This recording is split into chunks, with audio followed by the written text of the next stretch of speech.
안녕하세요. 정말 거지 같은 결혼 생활을 했던 40살의 여자입니다. 분개할 사건들과 짜릿한 절정, 그리고 상상할 수 없는 결말까지 재밌게 써볼게요. 마지막까지 꼭 들어주시길 부탁드립니다. 아주 지극히 평범하게 살아온 저는 대학을 졸업하고 보통 규모의 회사에 들어가 일하게 됐어요. 남들처럼 연애를 할 만큼 했고 30 중반 나이에 결혼할 상대를 만나게 됐습니다. 1년 좀 넘게 사귀었는데 그동안 만나온 남자들보다 훨씬 더 많이 끌렸고 결혼해도 평생 잘 살 거라는 확신이 들어 결혼하기로 했죠. 남편 집안도 저희 친정과 비슷한 평범한 집안이라 결혼도 일사천리로 해결될 줄 알았는데 시부모님이 한 가지 조건이 있다고 하셨습니다. 며느라, 네가 우리랑 한 식구가 되는 걸 누구보다 기뻐하고 환영한다. 근데 말이야, 임신 검사를 해보지 않겠니? 임신 검사요? 그래, 네가 모르는 게 있는데 우리 아들이 장손이다. 가문을 이어갈 사람이란 말이지. 그래서 우리는 손자를 무조건 낳아야만 한다. 아, 오빠가 장손이었어요? 그런 말은 처음 들었습니다. 임신 검사를 하는 건 어려운 건 아닌데 꼭 아들을 낳아야만 하는 건가요? 제 물음에 시아버지가 대답하셨습니다. 반드시 꼭 기필코 확실하게 아들을 낳아야만 한다. 친척들이 다들 우리 아들이 아들을 낳기만 기다리고 있다. 옛날 사람들이라고 흉볼 수도 있겠지만 대를 잇는 것보다 중요한 건 없다. 아, 네 아버님. 저도 아들, 딸 2명 낳고 싶었으니까 노력하면 충분히 되지 않을까요? 그래, 그런 마음가짐만 있으면 된다. 그럼 이야기가 끝났네. 며느리가 임신검사 받고 이상 없다 하면 바로 결혼식 올리자. 시부모님은 다른 조건은 하나도 없고 오롯이 아들 낳는 것만 해주면 된다고 하셨어요. 부담이 되기도 했지만 자식을 많이 낳고 싶은 저에겐 큰 고민이 아니었습니다. 그래서 임신검사에 아무 문제 없다는 소견을 듣고 바로 결혼식을 올렸답니다. 그런데 결혼식 날 정말 깜짝 놀랐습니다. 남편의 친척들이 100여 명이 넘게 오셨더라고요. 그리고 예식 후 식사하는 친척분들께 인사를 드리는데 하나같이 아들 빨리 낳으라는 말씀만 하셨답니다. 저는 부담을 더 많이 느끼게 됐지만 자녀를 낳을 마음이 컸던지라 새겨듣고 알겠다고 대답했네요. 신혼집을 마련하고 일주일 뒤에 바로 놀라울 만한 사건이 벌어졌어요. 바로 옆집에 시부모님이 이사를 오셨답니다. 지방에서 지내던 두 분이 자신들의 아들과 가깝게 살고 싶다고 저희 아파트 바로 옆집으로 오셨어요. 남편도 그 사실을 전혀 몰랐다며 이사 당일날 놀란 눈으로 시부모님께 물었답니다. 엄마, 아버지, 진짜로 이사 오신 거예요? 시어머니는 그이의 등을 툭 치며 대답하셨어요. 그래 이놈아, 보면 모르냐? 우리가 이젠 자식이랑 가까이서 살려고 큰맘 먹고 시골집 정리하고 올라왔다. 아이 근데 아파트 값이 왜 이렇게 비싸냐? 대출 받아서 겨우 마련했다. 엄마, 대출까지 받으면서 여기로 오셨어요? 도대체 왜? 왜긴 왜야. 너랑 며느리가 잘 지내게끔 도와주려고 온 거지. 이젠 이천은 장손의 아내이다. 우리 집안에서 가장 중요한 일을 할 사람이라고. 내가 옆에서 가르칠 것도 많고 어울릴 시간도 많을 것 같으니 앞으로 자주 너희 집에 가게 될 거다.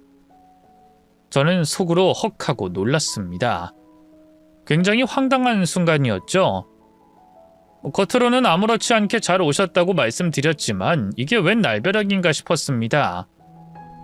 여하튼 옆집에 시부모님이 이사 오시고 나서 제 결혼 생활이 걱정됐습니다. 아니나 다를까 오후 6시에 퇴근해서 집에 7시에 도착했더니 시부모님이 남편과 신혼집에 앉아서 대화를 나누고 있더군요. 어머님, 아버님 오셨어요? 시어머니는 바로 일어서며 주방을 손가락으로 가리켰습니다. 너 밥하는 것 좀 보자. 손 씻고 준비해봐. 네? 밥하는 걸 보시겠다고요? 얘가 왜 놀래고 그래? 너 장선의 아내인 종부야. 너는 내 아들을 잘 보필할 인물이라고. 자, 늘 하던 대로 해봐. 내가 옆에서 봐줄 테니까. 제가 할 줄 아는 게 하나도 없어서 겁을 덜컥 먹고 주방으로 끌려갔습니다. 남편을 돌아보며 눈치를 줬는데 그이는 제 눈을 피했습니다. 식사 준비를 하며 호되게 혼나며 식사 준비를 했어요. 칼질이 그게 뭐냐, 국 하나도 끓일 줄 모르냐, 반찬을 왜 묵혀있던 걸 꺼내드냐 등등 엄청난 잔소리를 들으며 상을 차렸습니다. 식구들이 모여 식사를 시작했는데 저는 밥알이 입으로 들어가는지 코로 들어가는지 모르고 진땀을 흘리며 시간을 보냈습니다. 시부모님은 과일 드시고 차까지 마신 뒤 9시가 넘어서야 옆집인 시댁으로 떠나셨어요. 바로 남편에게 이게 뭐냐고 따지듯 물었습니다. 여보, 이게 뭐야? 오늘 퇴근하고 집에 왔더니 시부모님이 날 기다리고 있게 만들어? 미리 말한 것도 아니고 놀랬잖아. 나도 퇴근하고 들어오는 길에 알았어. 엄마가 내 발소리 듣고 나오신 거야. 아버님, 어머님이 말씀하시는 걸 보니까 매일 오실 것 같은데 설마 아니겠지? 아니어야만 해. 제발 자주 오신다고 대답하지 마. 우리 부모님이 우리 사는 거 봐주고 싶어서 오신다는데 어떻게 말려. 그냥 맘 편하게 먹고 재밌게 지내보자. 그게 말이 되니? 시부모님과 재밌게 지내라고? 퇴근하고 돌아왔더니 바로 밥하는 걸 감시하면서 온갖 잔소리를 들었는데 이게 재밌어 보여? 우리 엄마가 처음에만 그러지 좀 지나면 완전 쿨하게 나올 거야. 여보, 우리 부모님 나쁜 사람들 아니야. 누가 시부모님이 나쁜 사람들이래? 아니 바로 옆집으로 이사를 오셔서 날 괴롭게 만드냐고. 이럴 줄은 상상도 못했단 말이야. 여보, 걱정하지 마. 몇 번 오시다가 말 거야. 별일 아닌 것처럼 말하지 마. 우리가 결혼하고 바로 이사 온 것도 엄청 큰일이거든? 아무 말도 안 하고 이사 오신 것부터가 진짜 충격이라고. 내가 이상한 건지 다른 사람들한테 물어봐. 알았어. 내가 중간에서 잘 말해볼게. 되도록 우리 집에 오지 말라고 말이야. 그럼 내가 시킨 줄 알고 화가 나실 거 아니야. 나들 어떡하라고. 짜증나. 몰라. 나 계속 불편하게 하면 친정으로 도망가 버릴 거야. 남편은 확실하게 선을 긋는 걸 하지 못했습니다.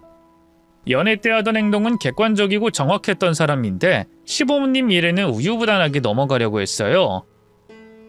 이틀 뒤 시부모님이 또 오셔서 저녁을 드셨는데 이번엔 살림지적을 하면서 이것저것 가르치시더라고요. 저는 내내 대답해가며 불편한 순간을 빨리 벗어나려고 했습니다. 그래도 시어머니가 시킨 일은 다 실행했어요. 그런 잔소리가 몇 주 가더니 드디어 올 것이 왔더군요. 임신은 언제 하느냐고 매일 물으셨답니다. 며느라, 결혼한 지 4주가 됐다. 이제 슬슬 아이 가져야지. 어머님, 아이요? 저희 아직 신혼인데 좀 천천히 가져도 되지 않을까요? 네 나이가 몇인데 천천히 가지려고 하냐? 30 중반이면 벌써 늦었다. 어서 빨리 준비해라. 무슨 말씀인지 알겠어요, 어머님. 그래. 그럼 아들 낳는 방법 알려줄 테니까 침실로 따라 들어와라. 아들, 너도 들어와. 저는 방금 무슨 말을 들었는지 머리가 번쩍하더군요. 아들 낳는 방법이 따로 있다며 방으로 들어가 코치를 해주겠답니다. 어이가 없어서 남편 옆구리를 찌르며 인상을 썼더니 그이는 미안하다는 손짓을 하며 한 번만 들어주자고 하더군요. 이윽고 안방에 먼저 들어간 시어머니가 천장부터 사방의 벽 그리고 침대 매트리스를 손으로 꾹꾹 눌러보더군요. 침대는 비싼 거라 그런지 좋네. 아주 좋아. 두 사람이 오랫동안 사랑을 나누기에 딱 맞네. 근데 전등을 하나 사야겠다. 온열 전등. 붉은 빛이 나오는 걸로. 그리고 동이 트기 직전에 사랑을 나눠라. 해가 뜨는 동쪽을 향해 눕도록 하고. 아침에 기운을 받으면 아들이 들어서는 법이지. 우리 집안 며느리들은 모두 다 그렇게 해서 아들 낳았다. 나 또한 우리 아들을 그렇게 해서 가졌지. 저기 어머님, 꼭 그렇게까지 해야 하나요? 그건 다 미신인 것 같은데요. 아니 무슨 말이 그렇게 많냐? 그냥 시키는 대로 해. 침대 옆에 온열 전등 하나 놓고 그걸 켜놓고 거사를 치러라. 동이 트기 직전에 해야 한다는 걸 명심하고. 이해되지도 않았고 어이없는 말씀이지만 그냥 알겠다고 대답하고 넘어갔습니다. 그런데 남편은 다음날 새벽 5시 좀 넘어서 절 깨우더군요.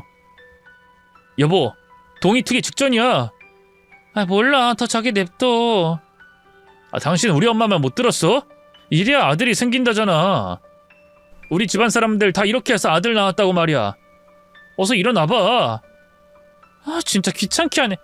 알았어. 남편은 신부 말에 잘 따르면 나쁠 게 없다면서 저를 꿰었습니다. 그렇게 동이 트기 전에 이세 만들기 작전은 몇 달 동안 지속됐는데 임신 소식은 아직 없었어요.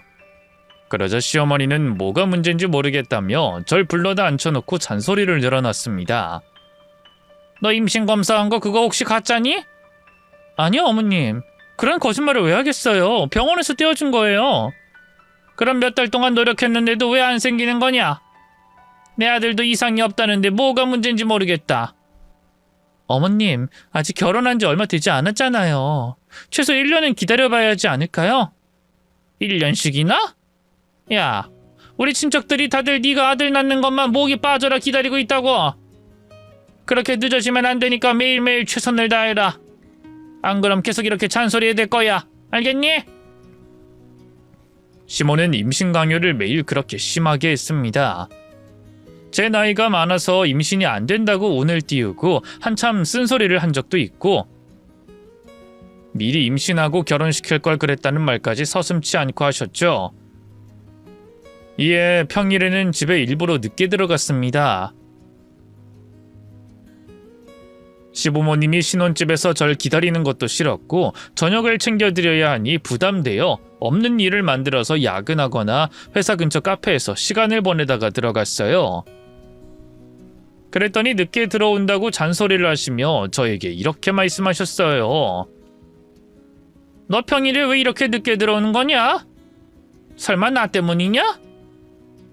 아니에요 어머님. 회사 일이 바빠서 그런 거예요. 뭔 놈의 회사가 맨날 그렇게 바빠? 그리고 회사 일은 네가 다 하냐? 안 되겠다. 너 그 회사 그만둬라. 어차피 나중에 애기 나오면 때려치울 거 미리 때려치워버려라. 어머님, 저 회사 그만둘 생각 없는데요. 지금 다니는 회사 복지도 좋고 연봉도 마음에 든다고요. 아니 애 낳으면 애를 봐야 하는 게 엄마의 도리 아니냐? 그리고 내 아들 뒷바라지 나면서 살 생각해야지. 어머님, 결혼하기 전에 회사 다니는 건 괜찮다고 하셨잖아요. 그건 네가 아기를 낳기 전까지지. 당연히 알아들은 줄 알았더니 너 생각이 깊지 않은 애구나. 현실적으로 남편 혼자서 벌면 저희 생활 쪼들려요. 둘이 같이 벌어도 애를 키울까 말까인데 어떻게 일을 관두라는 거예요? 지금 내 아들이 부족하다는 욕을 하는 거냐? 야! 그 돈이 문제라면 우리 부부가 연금 줄 테니까 시키는 대로 직장 그만둬. 말도 안 돼요. 시부모님의 연금을 받고 일을 관두라뇨. 어머님, 요즘 맞벌이 안 하면 살아가기 어려워요. 어머님도 매일 뉴스 보셔서 잘 아실 거 아니에요. 말이 길구나. 때려치우라고 했으면 좀 때려치워라. 너네가 종갓집 며느리로 확실하게 교육할 테니까 일 관두고 조신하게 살림 배우고 임신 준비에나 최선을 다해라. 시어머니는 잔소리에서 훈계, 명령으로 바뀐 말투로 저에게 강요하셨습니다. 시부모님이 떠나시면 남편에게 짜증을 부리며 말했죠. 여보, 시부모님 좀 어떻게 해봐. 어떻게 매일 와서 달달 볶는 거야? 내가 애 낳으려고 결혼한 거야? 당신 뒷바라지 해주는 하녀도 아니고 왜 이렇게 달달 볶는 건지 모르겠다고. 당신이 중간에서 똑바로 처신 좀 하면 안 돼? 아이 엄청 짜증나네. 알았어. 앞으로 엄마랑 아버지한테 우리 집에 아예 오지 말라고 할게. 됐냐? 이해가 정말... 나 당신이랑 결혼한 지 겨우 넉 달 됐는데 벌써부터 후회가 들어. 제발 누구랑 사는지 깨닫고 누구의 편에 서야 할지 잘 좀 생각하고 행동해. 남편은 틱틱거리며 알겠다고 짜증스럽게 대답하고 말았습니다. 그리고 제가 말한 불만을 시부모님께 그대로 고자질해서 다시 잔소리로 두들겨 맞았습니다. 넌 귀한 장손한테 짜증을 부리냐? 나는 네 나이 때 내 남편한테 존댓말하고 순종하면서 살았어. 여자란 그렇게 살아야 하는 존재야. 남편 그늘에서 벗어나지 않고 조신하게 살아야 한다고. 너처럼 일한다고 돈 좀 번다고 남편한테 큰소리 치는 건 도리가 아니라고. 세상이 아무리 변해도 우리 집안은 그런 거 못 봐준다. 앞으로 내 아들 무시하면 가만 안 둔다. 알겠냐? 할 말은 많았으나 거기서 괜한 말을 해서 일을 부풀리고 싶지 않았어요. 대답하지 않고 그냥 고개만 숙이고 있었죠. 시부모님은 나날이 갈수록 저에게 실망했다며 군소리를 많이 하셨고 남편은 제가 알던 모습이 거의 다 사라졌어요. 그런데 이런 갈등이 있는 와중에 제가 임신을 하게 됐습니다. 결혼 6개월 만의 일이었죠. 우리 며느리가 애를 가졌다니 이제야 큰일을 해냈구나. 그래, 병원에서는 뭐라느냐? 아들이래? 딸이래? 아직은 모른대요. 몇 달 지나야 알 수 있다네요. 그러자 시모는 아들일 거라 장담하더군요. 내가 태몽을 꾼 게 맞았어. 얼마 전 호랑이가 여의주를 입에 물고 나에게 왔었거든. 어머님, 여의주는 용이 물어야 하는 거 아닌가요? 아이, 뭐가 됐든 여의주를 봤으니 무조건 아들일 거다. 난 그렇게 믿는다고. 시부모님은 딸이면 어쩌려고 그런 소리라며 기뻐하는지 모르겠더군요. 저는 임신하고도 걱정이 됐습니다. 게다가 제가 임신했으니 회사를 관두라고 압박이 들어왔습니다. 옆집에 시댁을 두고 시부모님이 잠자는 시간을 빼고는 저희 집에 오셨습니다. 저에게 가르칠 게 많다면서 회사를 관두라고 부추겼고 살림 가르친다고 쉬지 못하게 하셨죠. 종보가 되려면 알아야 할 게 한두 가지가 아니다. 넌 아무것도 못하니 배워야 할 게 산더미라고. 회사 빨리 관두고 나한테 살림과 내조 배워라. 육아도 남들과는 완전히 다르게 할 거니까 회사 정리해라. 어머님, 회사 그만두는 건 안 된다니까요. 그 이 월급으로 생활할 수가 없다고요. 이 집 대출금이 대부분이에요. 또 생활비도 그렇고 아기 키우려면 더 많은 돈이 필요해서 회사를 그만둘 수 없어요. 아내가 몇 번을 말하냐. 우리 연금 다 줘서라도 생활하게 해줄게. 그것도 안 되면 우리 시골에 땅 팔아버릴 테니까 돈 걱정은 하지 마라. 제가 아무리 안 된다고 해도 시모는 무조건 회사를 관두고 조신하게 살림하라며 난리였습니다. 회사에서 일할 때도 시도 때도 없이 연락해서 닥달했어요. 제가 끝까지 포기하지 않고 회사를 다니자 회사까지 찾아와서 상사한테 제 이야기를 했답니다. 진짜 별의별 일을 다 겪었죠. 그러자 회사에서는 휴직을 하고 아기 낳고 쉬었다가 나중에 다시 오라고 하더군요. 그런데 일을 그만두면 제 자리는 분명히 없어질 것이었습니다. 계속 버티려고 했는데 시모의 짓궂은 행동이 계속되면서 너무 지쳐버려 회사에 휴직서를 냈습니다. 다행히 대표님은 언제든 돌아오면 받아주시겠다고 하셨어요. 시모는 본격적으로 종부 수업을 하겠다며 저희 집에서 살다시피 했어요. 종부가 갖춰야 할 교양과 지성, 그리고 살림과 내조, 육아를 어떻게 해야 하는지 하나하나 자세히 가르쳤습니다. 종갓집 며느리는 다른 며느리와 다르다는 말을 강조하면서 가르치시는데 정말 힘들더군요. 얼마 뒤 아기 성별을 알 수 있었는데 시어머니는 분노하시며 소리를 질렀습니다. 뭐? 개집애라고? 그동안 아들인 줄 알고 기뻐했더니 개집? 어머님, 그런 표현 쓰지 마세요. 딸이 어때서 그래요? 내가 사내를 낳아야 한다고 그렇게 일렀거늘. 넌 지금 이 일이 아무것도 아닌 것 같니? 어머님, 아이 성별이 딸이라고 이렇게 화를 내시는 건 너무하십니다. 그리고 저는 자식을 둘 이상은 낳고 싶다고 했잖아요. 둘째도 가질 거니까 너무 뭐라 하지 마세요. 첫째로 아들을 낳았으면 좀 좋냐? 에휴, 그래도 둘째로 갖는다고 하니까 기대를 버리진 않으마. 임신했다고 해서 편하게 교육했는데 이젠 그럴 필요가 없겠구나. 오늘부터 종부 교육을 더 알차게 할 거다. 여기서 더 알차게 하신다고요? 어머님, 지금도 충분히 힘들어요. 꼴랑 계집애 임신한 걸로 힘드냐? 옛날 같았으면 계집애 임신하면 사람 취급 못 받고 논일하러 나갔어. 넌 편하게 집안에서 살림이나 배우는데 뭐가 힘들다고 엄살이야. 내가 가르치는 거 까먹지 말고 똑바로 배워. 정말이지 시어머니의 교육 때문에 이골이 났습니다. 그러다 하루는 몸살이 났는지 온몸이 쑤시고 아팠습니다. 시어머니가 불러도 몸이 무거워서 침대를 벗어나는 게 힘들 정도였습니다. 넌 시애미가 부르는데 자빠져 있는 거냐? 당장 안 일어나? 어머님, 제가 몸이 아파서요. 도저히 일어나지 못하겠어요. 엄살 부리지 마라. 좀 움직인다고 안 죽어.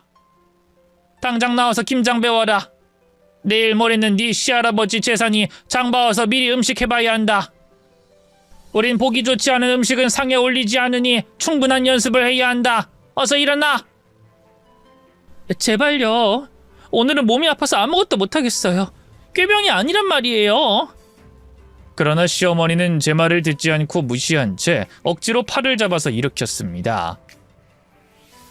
거실로 나갔더니 배추가 한가득 쌓여 있더군요. 그걸 보자 눈앞이 누래지고 머리가 핑 돌았습니다. 배추를 다듬고 소금에 절이기만 했는데 반나절이 다가버렸어요. 그리고 밤이 되기 전까지 제사 음식을 배우는데 온몸이 아파서 도저히 안 되겠더라고요. 어머님, 저 병원 좀 다녀올게요. 아무래도 몸이 이상해요.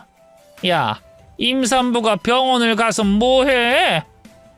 너 감기약 같은 거 먹으면 안 되는 거 몰라? 일단 산부인과 가서 진찰만 받아볼게요. 어허, 이게 어디서 머리를 굴려. 당장 김장도 해야 하고 제사 음식도 배워야 하는데 어딜 가겠다는 거야? 죄송해요. 병원 다녀올게요, 어머님.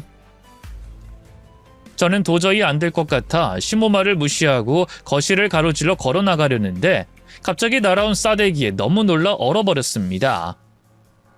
시모는 분개하며 제 따귀를 2대 더 날리더니 몸을 밀쳐버리더군요. 넘어진 저는 배가 아파서 끙끙 앓는 소리를 냈습니다. 사우나를 다녀온 남편과 시부가 절 보더니 119를 불렀고 곧 병원으로 이송됐어요. 의사는 아이가 유산되었다고 하며 수술실로 저를 데리고 들어갔습니다. 병원에서 눈물을 흘리며 이틀 밤을 지내고 친정으로 갔어요. 이젠 시부모님을 보기 힘들 것 같았고 남편도 제 편이 아니니 꼴도 보기 싫었습니다. 일주일 동안 몸을 회복하자 남편과 시부모님이 찾아왔어요. 무릎 꿇고 사과하는데 한 번에 받아줄 수 없어 거부했습니다. 속상해서 3사람을 돌려보냈는데 남편은 친정에 남아 계속 사과를 했답니다. 여보, 미안해. 내 탓이야. 가장인 내가 중심을 잘 잡아야 했는데 엄마한테 휘둘려서 이렇게 된 거야. 우리 엄마도 심각하게 생각하고 있고 반성하고 있어. 그런다고 우리 아기가 돌아오는 게 아니잖아. 나 진짜 시부모님 꼴도 보기 싫어. 당신도 마찬가지고. 여보, 앞으로는 그런 일 2번 다시 없을 거야. 당신을 힘들게 할 짓은 절대로 안 할 거라고. 약속해. 한 번만 기회를 줘. 그이는 무릎이 바닥에서 떨어지지 않게 온종일 꿇어서 빌었습니다. 며칠 동안 사과하는 남편을 보며 겨우 마음을 달랬고 다시 가정으로 돌아가기로 했답니다. 시부모님은 저희 신혼집에 얼씬도 하지 않았어요. 만약 그랬다간 제가 가만히 있지 않을 테니 눈치를 보면서 지내는 것 같더라고요. 시어머니는 저에게 미안했는지 우렁각시마냥 몰래 음식을 두고 가거나 편지를 써서 현관 앞에 두고 갔어요. 수십 번의 사과를 받고 나서야 시부모님을 용서하기로 마음먹었어요. 저는 다시 회사를 다니기로 했고 종부의 수업이니 뭐니 이딴 것은 다시는 배우지 않기로 했답니다.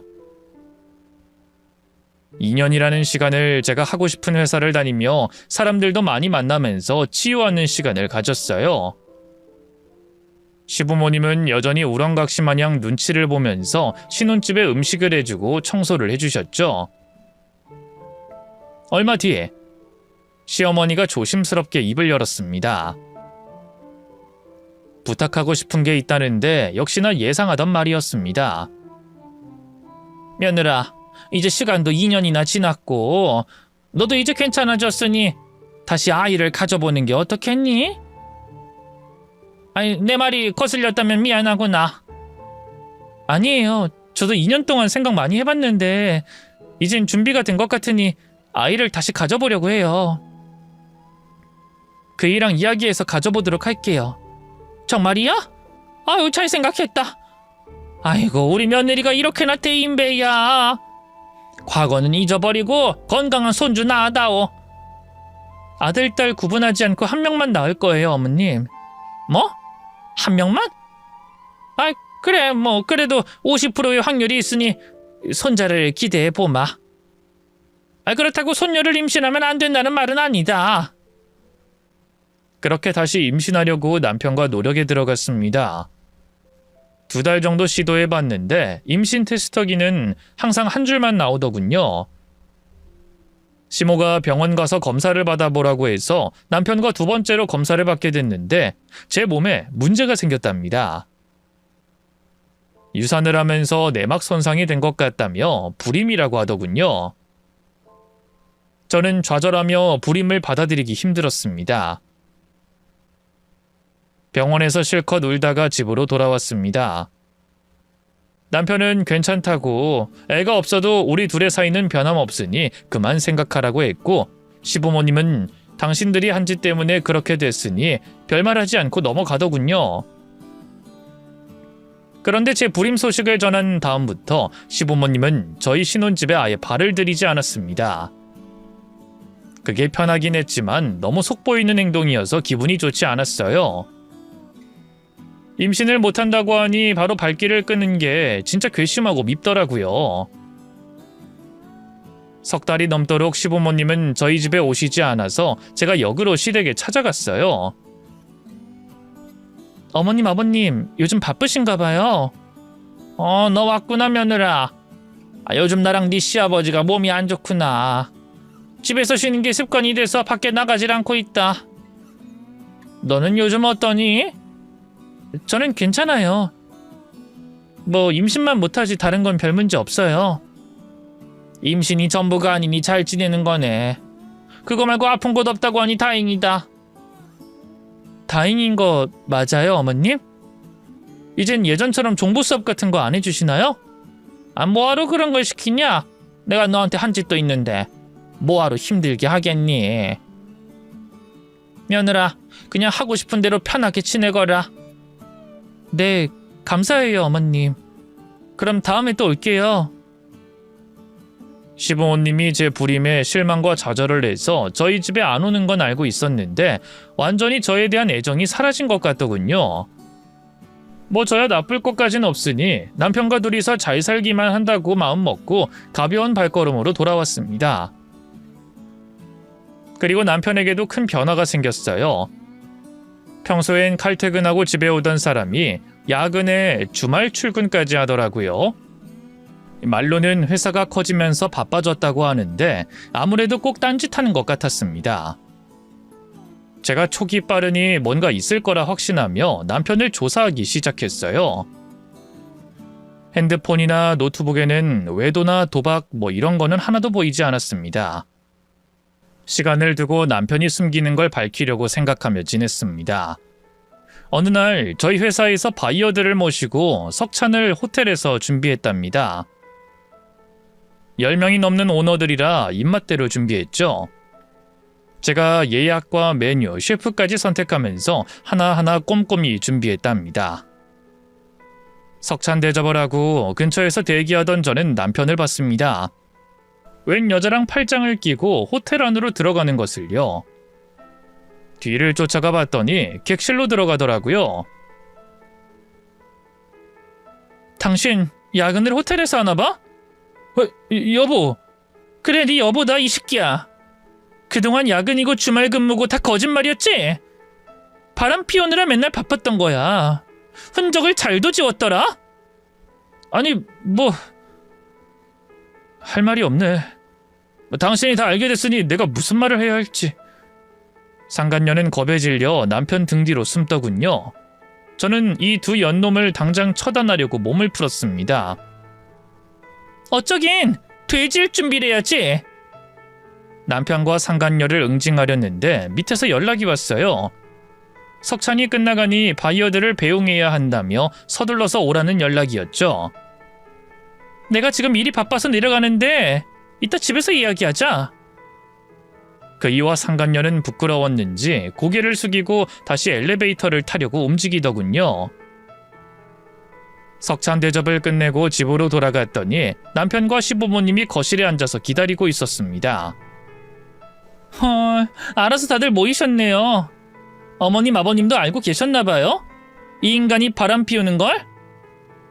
시모는 절 올려다보며 말하더군요. 네가 임신을 못하는 불임이니 다른 여자를 만날 수밖에 없던 거지. 우리가 일러주지 않았느냐. 꼭 손자를 낳아야 한다고. 그랬었죠. 그런데 어머님이 저를 애를 못 낳는 몸으로 만들었잖아요.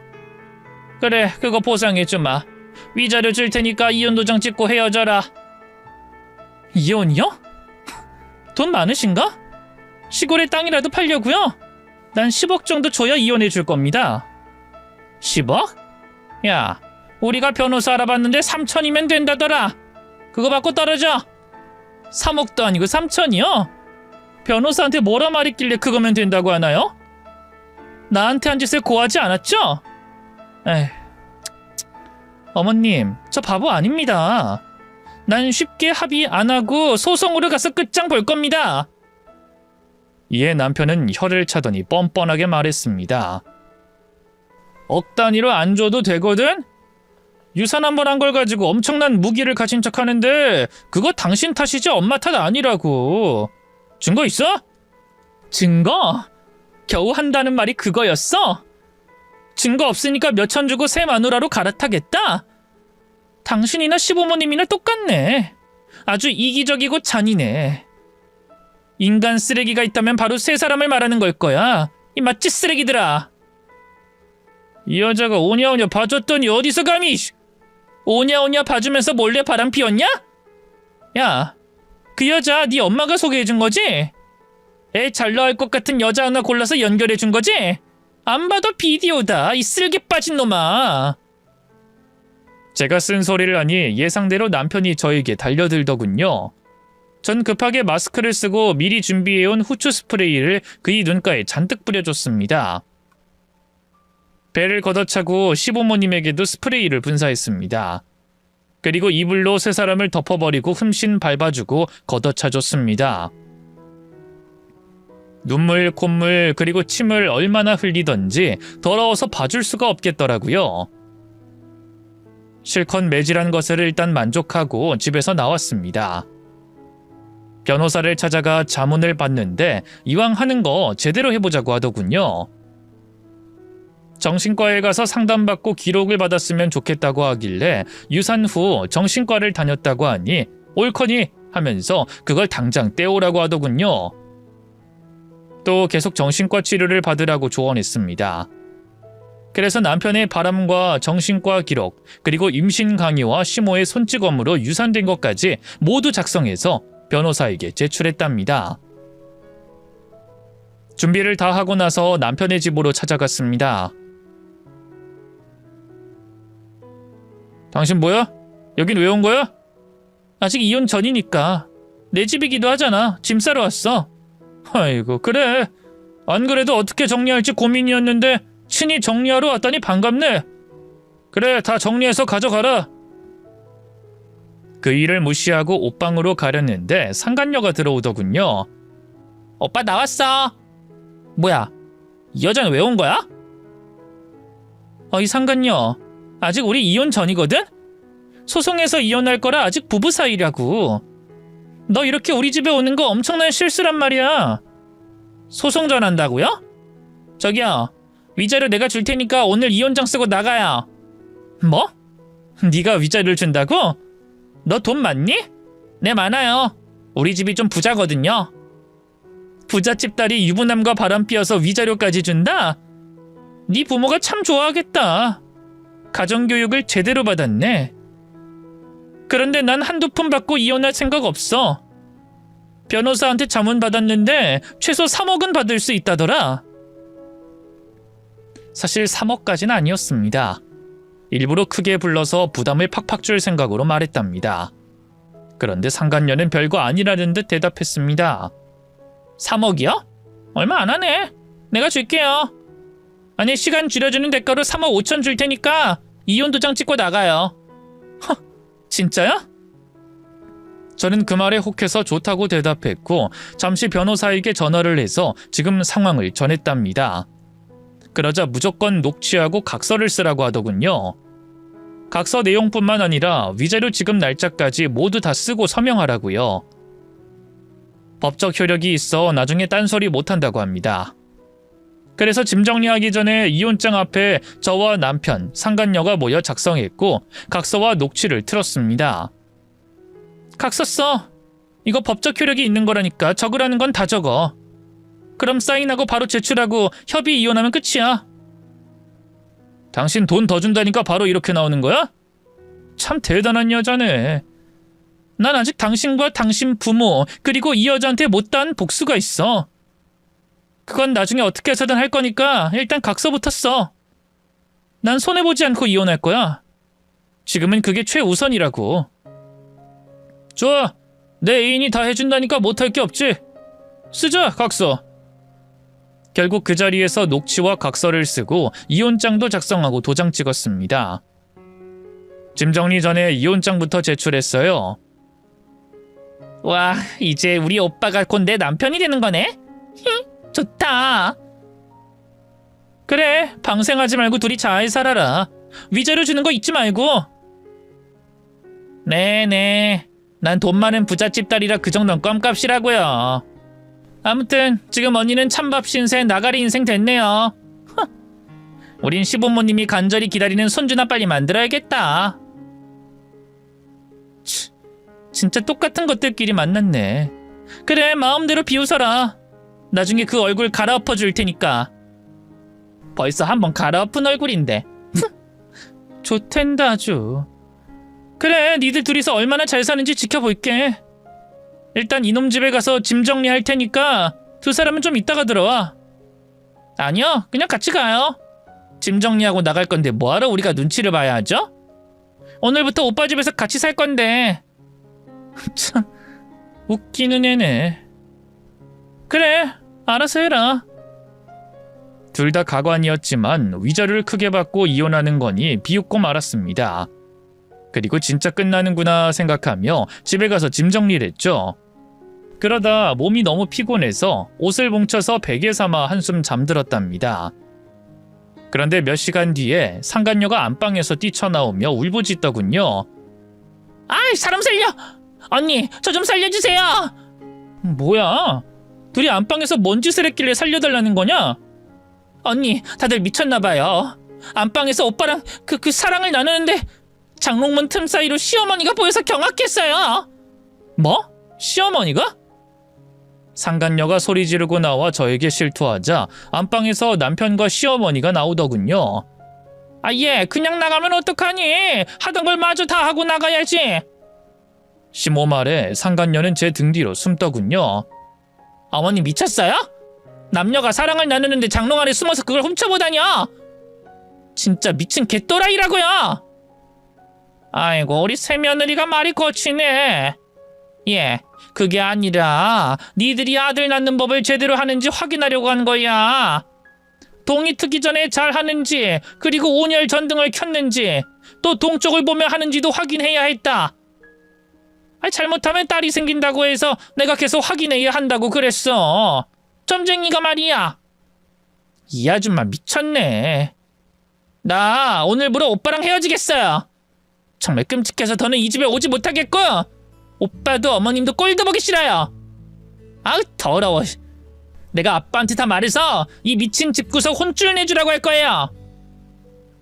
아이, 세아가, 내가 오죽하면 이러겠니? 네 앞에 있는 전 며느리가 계집을 임신하고 유산되고 몸뚱이가 망가졌다고 너도 괜히 그런 길을 걸을까봐 걱정돼서 잘하는지 보려고 한 것뿐이야. 닥쳐 이 정신 나간 할망구야. 나 나갈 거야. 아빠한테 말해서 당신들 싹 다 벌받게 할 거라고. 상간녀는 충격이 심했는지 울면서 제 등 뒤에 꼭 붙어 있었습니다. 저는 너무 웃겨서 시모를 보고 깔깔 웃었습니다. 어머님, 이젠 하다하다 그런 짓까지 해요? 아들 못 낳으면 하늘이 무너지기래요. 땅이 꺼지기래요? 넌 이해 못하겠지. 우리 아들이 장손이라 반드시 아들을 낳아야 한다고. 네가 딸을 임신만 하지 않았어도 오늘 같은 일은 일어나지 않았을 거야. 넋 빠진 할망구. 평생 그렇게 옛날 세상에 갇혀 살겠네. 이 한심한 할망구야. 네 손자 낳아줄 여자 다시 구해야겠어. 내 뒤에 상간녀는 겁에 질려서 다 끝내겠다잖아. 그리고 위자료도 걱정해야 할 거야. 각서 쓰고 녹취도 했으니 지급 안 할 수 없을 거야. 상간녀가 돈 줄 것 같지 않으니 빨리 돈부터 구하는 게 좋을 거야, 당신. 남편은 씩씩거리며 한숨을 내쉬더니 시모한테 따지더군요. 왜 괜히 장롱 안에서 훔쳐보다가 이사다를 만들었냐며 언성을 높였습니다. 아, 엄마 이게 뭐예요? 아, 도대체 왜 이런 짓을... 언제 장롱 안에 들어간 거예요? 아까 니들 외출했을 때부터. 야, 나 화장실 가고 싶은 거 참으면서 기다렸다고. 나도 하고 싶어서 한 게 아니라 점쟁이 말을 들은 것뿐이라고.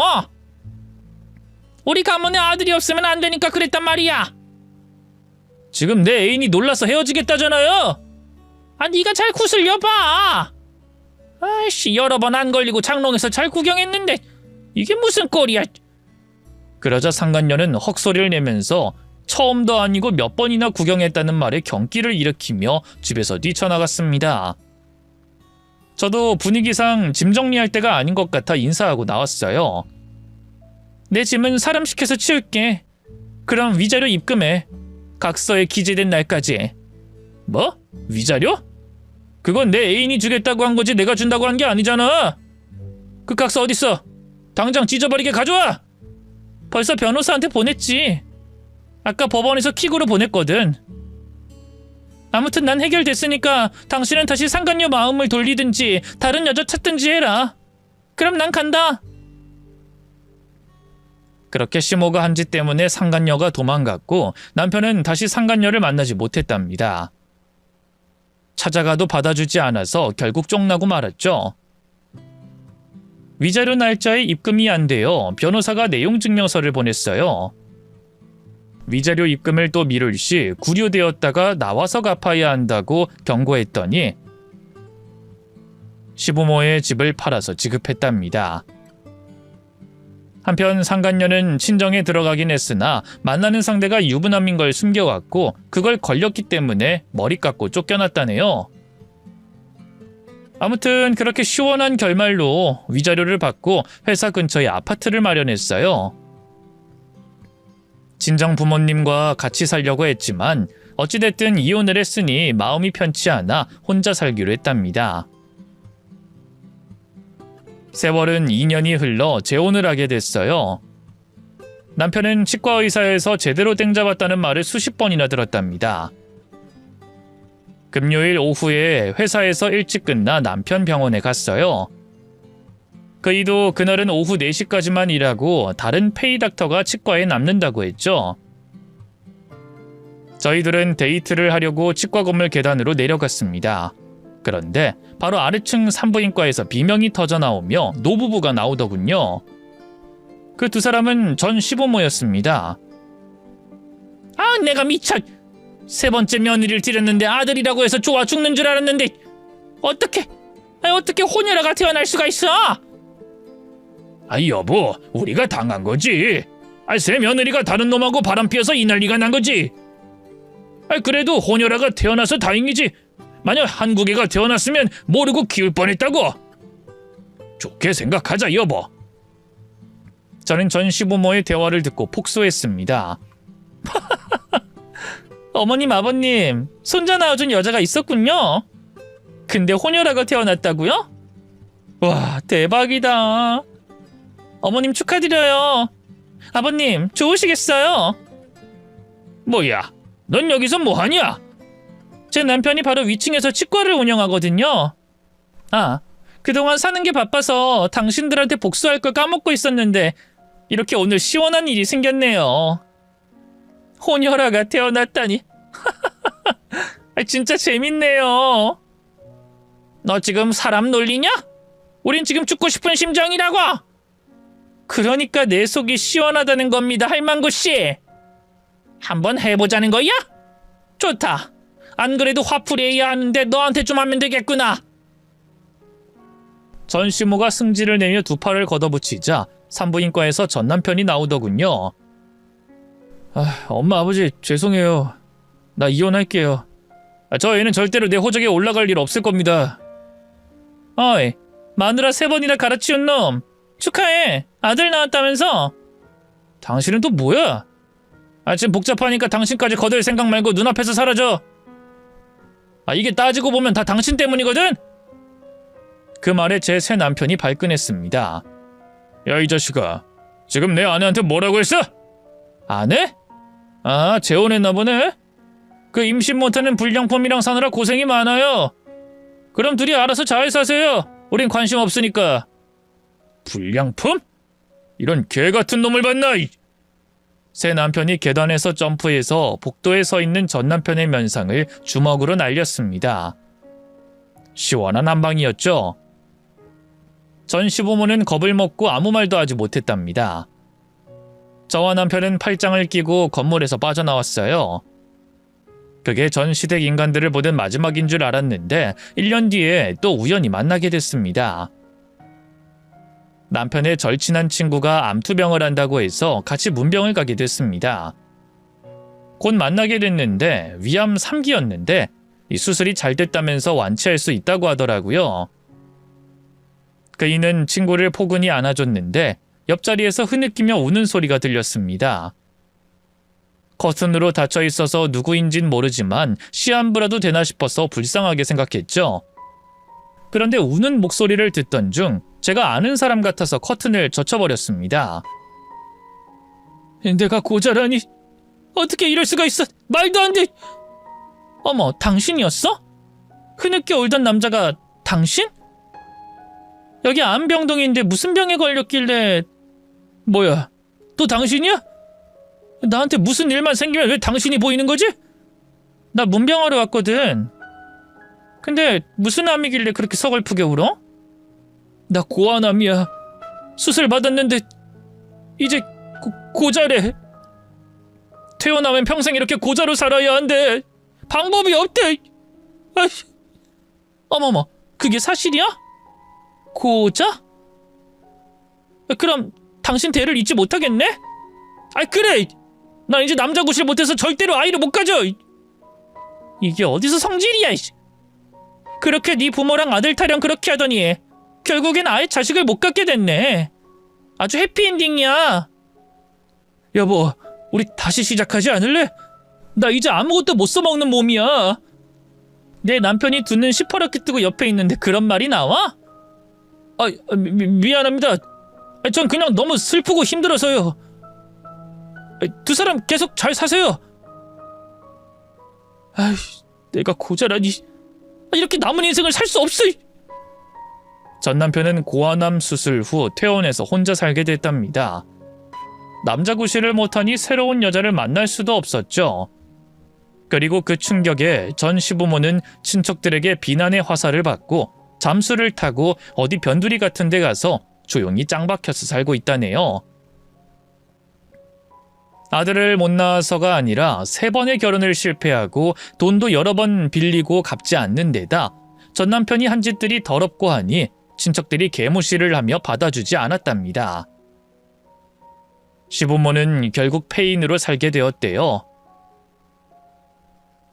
돈도 없고 친척들 아무도 만나주지 않아 장손인 남편은 그냥 아무것도 아닌 존재가 됐습니다.